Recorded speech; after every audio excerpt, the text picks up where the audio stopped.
আসসালামু আলাইকুম রহমতুল্লাহি ওবারাকাতু। বন্ধুরা, ইসলামিক কালচার বাংলা এই চ্যানেলের পক্ষ থেকে সকলকে জানাই আন্তরিক সালাম। বন্ধুরা, আজকে আমরা আলোচনা করছি 5টি কালিমা নিয়ে। শুরু করা যাক। 1 নম্বর কালিমা হচ্ছে কালিমা তয়্যিবাহ।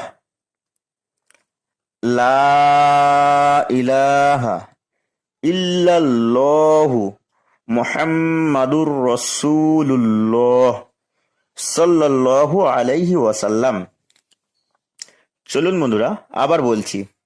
লা ইলাহা ইল্লাল্লাহু মুহাম্মাদুর রাসূলুল্লাহ সাল্লাল্লাহু আলাইহি ওয়াসাল্লাম। এবারে কোথায় টান দিয়ে পড়তে হবে একটু দেখা যাক। লা, 4 লিপ টান দিতে হবে। লা 4 লিপ টান দিতে হবে। ইলাহা, ইলা 1 লিপ টান দিতে হবে। ইল্লাল্লাহু, ইল্লাল ল 1 লিপ টান দিতে হবে। হু টান হবে না। মুহাম্মাদুর রাসূলুল্লাহ সাল্লাল্লাহু আলাইহি ওয়াসাল্লাম। এই যে মুহাম্মা, এটা গুণনা হবে। গুণনা মানে নাক দিয়ে উচ্চারণ হয়। মুহাম্মাদুর রাসূলুল্লাহ, রসু এখানে 1 লিপ টান হবে। লুল্লাহ 1 লিপ টান হচ্ছে। তাহলে এবার পুরোপুরি দেখা যাক। প্রথম কালিমা তয়্যিবাহ। লা ইলাহা ইল্লাল্লাহু মুহাম্মাদুর রাসূলুল্লাহ সাল্লাল্লাহু আলাইহি ওয়াসাল্লাম।